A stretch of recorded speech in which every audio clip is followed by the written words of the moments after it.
me wrong when I'm doing you right.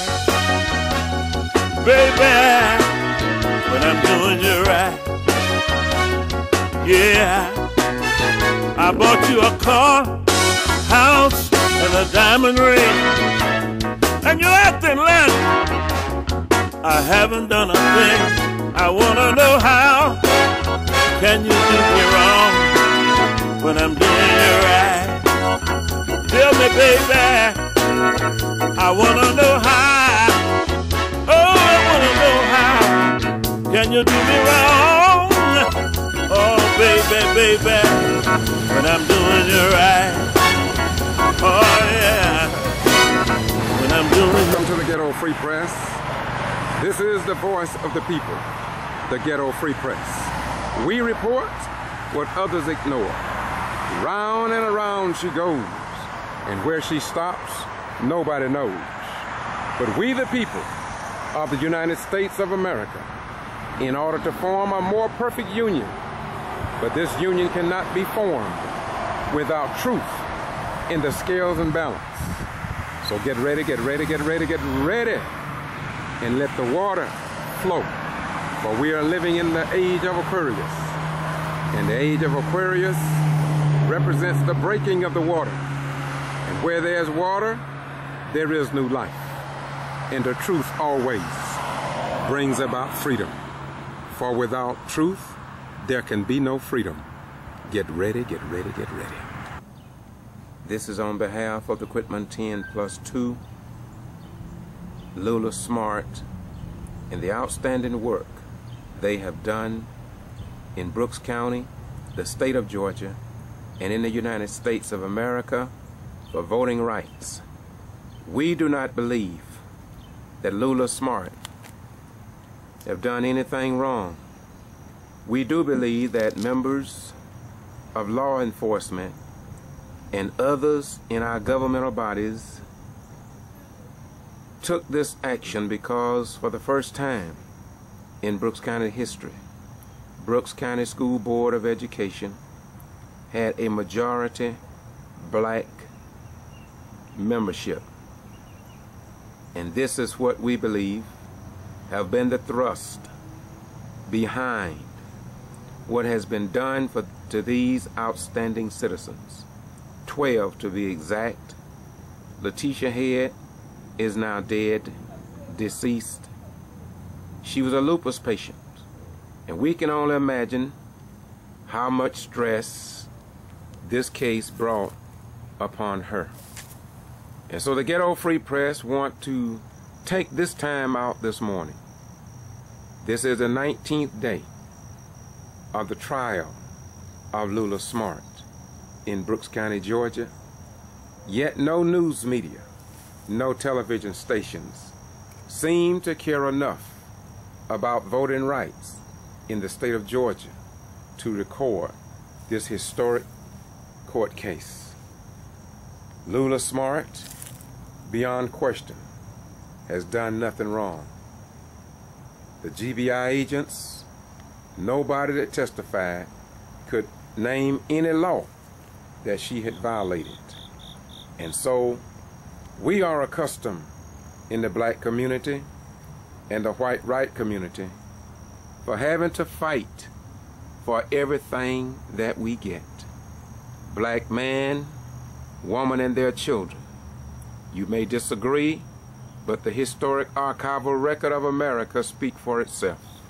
We had to fight just to get a right to use the bathroom or to eat at a public restaurant. And now they call us racists. Yet when you look down the annals of history, you will not see the black man, his woman, and their children doing to white people what white people have done to us. It's just that simple. This is the Ghetto Free Press, taking time out to honor and reflect upon the great Georgia citizens that it seemed as if though even the Georgia Secretary of State Brian P. Kemp and the governor don't seem to appreciate. But they are our hero and our sheroes. Quitman 10+2 on behalf of all the people in Brooks County, the state of Georgia, and the United States of America, who knows the importance of voting and knows the importance of standing up for their children and coming generations. I, the Ghetto Free Press, George Boster Rhymes, say to you unequivocally that we love you, we'll be with you, regardless of how the court case come out. We respect you, and we are going to challenge the system until all of you are set free. Bye-bye. We go.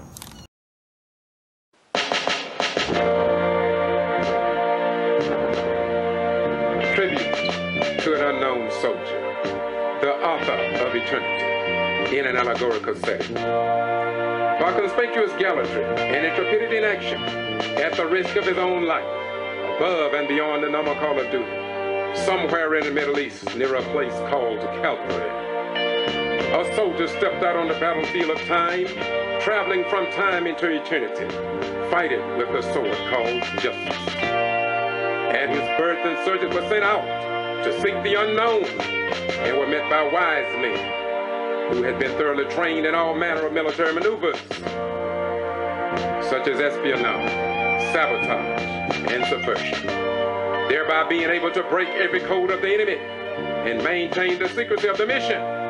These wise men later operated under a shadow commander, known at the time as a little child, whose mission was codenamed Everlasting Life. On the battlefield of time, he worked his way through the ranks, say 42 generations, but was falsely accused and abused by the enemy. But because of his importunity, he continued to fight with the sword of justice. He told the commanding officer of the enemy forces how his life and that of his comrades could be saved.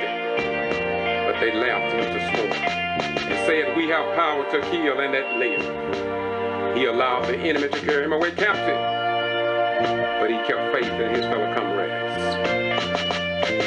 Though captured and laughed to scorn, he never relinquished his weapons. When he arrived at the spot called the Place of Skull, he stood bravely though surrounded by the enemy and thought of the training he had received from his commanding officer, and he was not afraid. The enemy placed him on a platform and took his garment, which consisted of a royal robe given him by his commanding officer. By mere strength, bravery, and some unknown ghost to some, he withstood the pain of nails being driven into his flesh. He was looked down on as a soldier, accused of being a devil and degraded as a man. Yet he never deserted nor surrendered to the enemy. As he was suffering and dying, he yelled out to his father, "Forgive them." Then he bowed his head and gave up the ghost and said it was finished.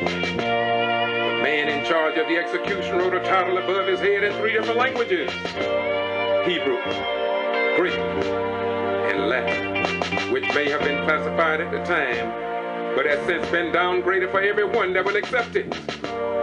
This great soldier was rejected, tortured, betrayed, lied on, and brought to trial without a hearing, and sentenced to death for a crime he did not commit.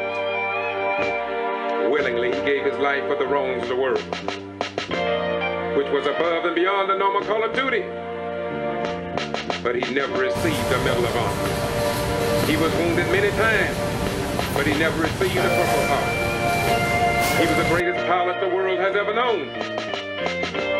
He even flew himself into his father's house and sat down on the right hand of the master pilot, but he never received a flying cross. He was placed in a borrowed tomb and arose on the 3rd day. But we have omitted his name from among the world renowned upon this planet. He was a doctor. We refused to make an appointment with him. He was a king, but instead of us giving him a crown of gold, we gave him a crown of thorns. He came through 42 generations to abolish the sins of the world. Yet he was rejected and despised by members of his own. And as he hung on the platform of time, we should have placed spices and gifts in his hand. Instead, we drove nails through his hand. He walked more than 72 miles to preach the gospel. And instead of us giving him a new pair of shoes, we drove spikes through his feet. He was a soldier that loved mankind, and after his death we should have considered a heart transplant. Instead, we pierced him through his heart.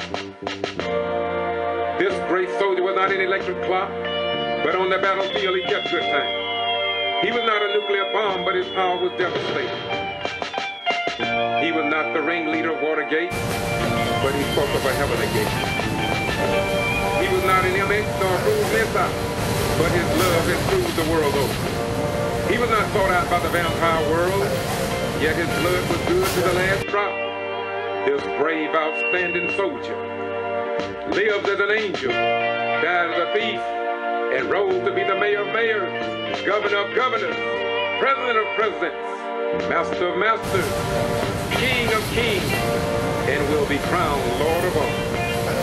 For his gallantry and heroic action, above and beyond the normal call of duty, we never presented him with the Medal of Honor, nor the Flying Cross, not even a service medal. But today we as a people should recognize him as a King of kings, Master of masters, supreme and everlasting comrade, beyond the wisest man's comprehension, and truly the Son of God. For his ways were not our ways, and his thoughts were not our thoughts. No, there is no metal nor precious stone we can give a soldier of such royal value, but we can pay tribute by living wholly before him, which is our reasonable service. No end, but one soon to come.